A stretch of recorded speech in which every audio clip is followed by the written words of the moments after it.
E agora a gente vai falar um pouquinho, como é que você está aí na sua casa? Ansioso? Angustiado? Olha, desde que a Organização Mundial de Saúde decretou oficialmente uma pandemia, milhões de pessoas ao redor do mundo inteiro, passaram a ter que lidar com alguns sentimentos desafiadores, como a angústia, o medo, a incerteza, a ansiedade. Segundo a Associação Brasileira de Psiquiatria, nesta fase de isolamento, lembrando que isolamento não é falta de carinho com as pessoas, hein? Vamos lá.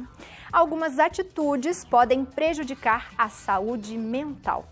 Então, por exemplo, como acompanhar notícias alarmistas, compartilhar fake news e não seguir uma rotina.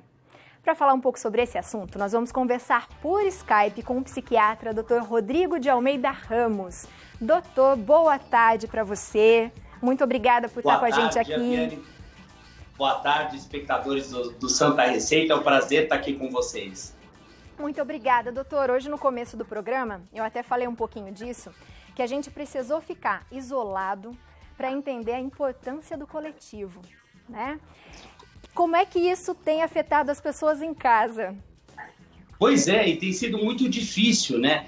Nos últimos tempos, acho que a gente se acostumou tanto com o smartphone que a gente esqueceu um pouquinho como é todos estarem reunidos em família em casa, né?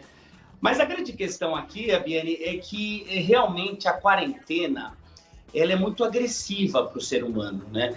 A começar que a gente, como você disse, a gente perde as nossas principais referências.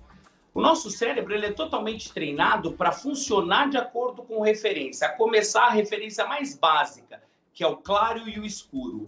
Então, isso a gente chama de ritmo circadiano. A gente acorda num horário e vai dormir no outro horário. Isso regulamenta a nossa vida e faz a gente caminhar para frente. A quarentena, ela tira isso da gente. A gente perde a referência. A gente perde a referência da hora de acordar, a hora de dormir. Quem está de home office perde a referência da agenda de trabalho. Antes eu funcionava desse jeito, agora eu funciono de outro. A gente está perdendo a referência social. Eu aperto o elevador para qualquer eventualidade, se tem alguém eu não posso entrar, eu não cumprimento. Então a gente vai se perdendo completamente. Isso traz uma angústia muito grande e pode precipitar, como você disse, uma série de sintomas psiquiátricos, ansiedade, depressão, estresse pós-traumático, entre outras, né? Essa angústia, né, de repente ver alguma notícia, uma fake news, essas coisas que as pessoas têm visto, porque tem circulado muita coisa, é muita informação, a gente fica o tempo todo falando sobre isso. Isso ajuda muito também a pessoa ficar mais angustiada, né? Exatamente. A internet, as redes sociais principalmente, elas são desenhadas para ter engajamento. Então, na verdade, eles estão interessados de que a notícia chegue em você, qualquer que seja essa notícia, sem nenhum filtro, para que você se mantenha engajado. Então, isso faz com que a propagação de fake news seja enorme. E isso colabora demais para um pânico social e para uma situação de histeria. Hoje, o que nós estamos vivendo é muito inédito. A gente nunca viu, quem está vivo no planeta nunca assistiu isso. Então, a gente não sabe muito bem como se comportar. Então, os médicos estão pensando em voz alta, os dados estão chegando e nós estamos tentando entender tudo isso. Os políticos estão falando bobagem, como sempre falaram. Então, fica tudo uma coisa difícil e as pessoas ficam tensas, fake news ficam propagando, gerando ansiedade, aquela sensação de estamos vivendo um cataclisma, o apocalipse chegou. É muito difícil mesmo. Então, o ideal aqui, dentro dessa questão das notícias, é a gente não se basear primeiramente em rede social. A gente escolher um meio de notícia consagrado e tentar uma vez por dia, no máximo duas, consumir notícias de um meio consagrado. Se puder mais no final do dia é melhor, porque aí a gente já pega um resumo total. E aí a gente tende a ficar mais aliviado. Até porque nós, seres humanos, temos medo do desconhecido, né? E esse desconhecido realmente causa esse certo pânico, vamos dizer assim. Mas, além disso, da gente prestar atenção no que a gente assiste, a gente também tem opções, né? Eu acho que quem está em casa, de uma certa forma, embora seja ruim, é privilegiado por conseguir estar em casa, porque tem muita gente saindo e a gente sabe. Mas dá pra gente, sei lá, ler um bom livro, assistir um bom filme, né? Como é que a gente pode melhorar essa estadia aí em casa forçosa? Olha, tem algumas dicas importantes. A primeira é estabelecer, como você falou, uma rotina, manter a rotina. Acordar num determinado horário, dormir num determinado horário e não dormir à tarde. Começar por aqui, ter uma alimentação saudável e tentar, em alguns momentos, fazer coisas que rompem um pouco com a... Curiosamente, a gente está falando da rotina e a gente teria coisas que romperia com a rotina. E aqui é trazer criatividade.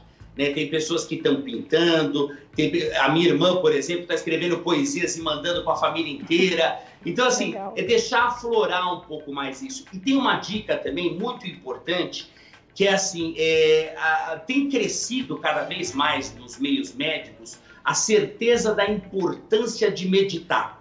Então, atividades como meditação, mindfulness, quem não tem essa prática, tem aplicativos que ensinam a fazer isso, tem vídeos no YouTube que ajudam você a meditar. A meditação, ela libera substâncias antidepressivas no cérebro, naturalmente, ela traz uma tranquilidade e diminui a ansiedade. Então, é uma das coisas, se você conseguir meditar meia hora por dia, 1 hora por dia, isso ajuda demais. E a gente também, Abiane, tem que separar os dois problemas que nós estamos vivendo. Primeiro, um problema mais pessoal e da nossa família.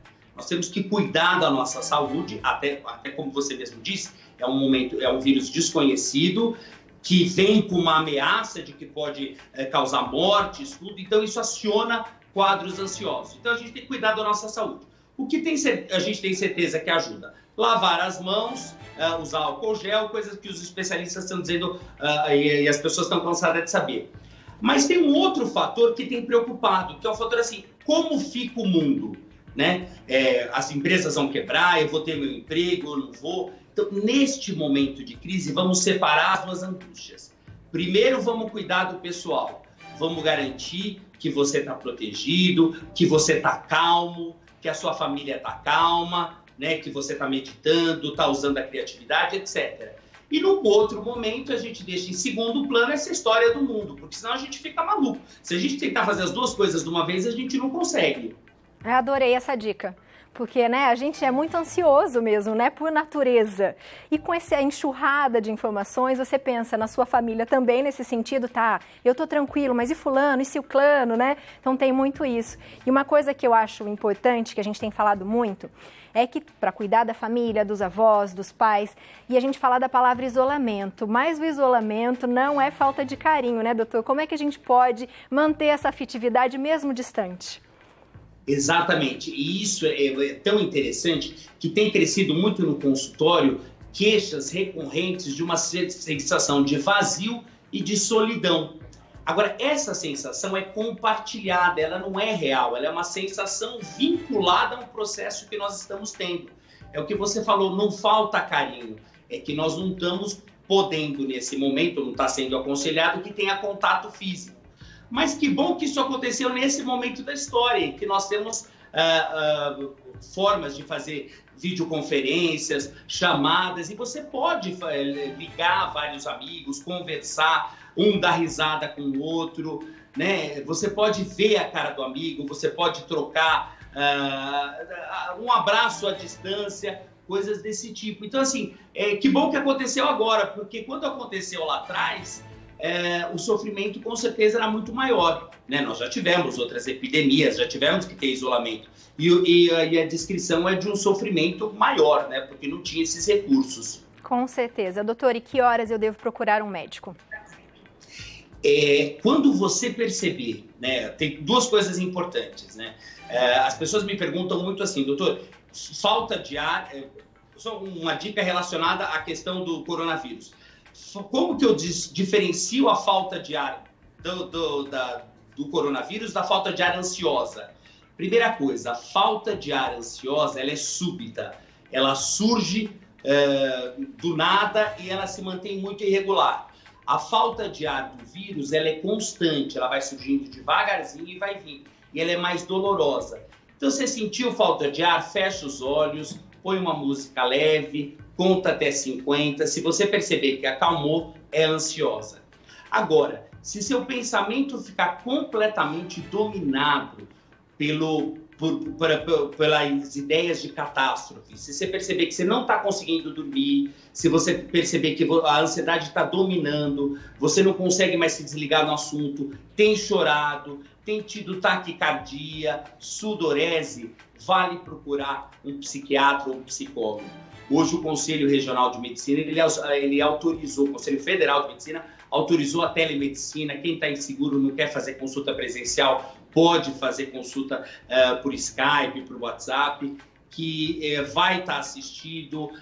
Se precisar de medicação, tem formas da receita chegar em você, sem você precisar se expor, sem você precisar se sentir inseguro.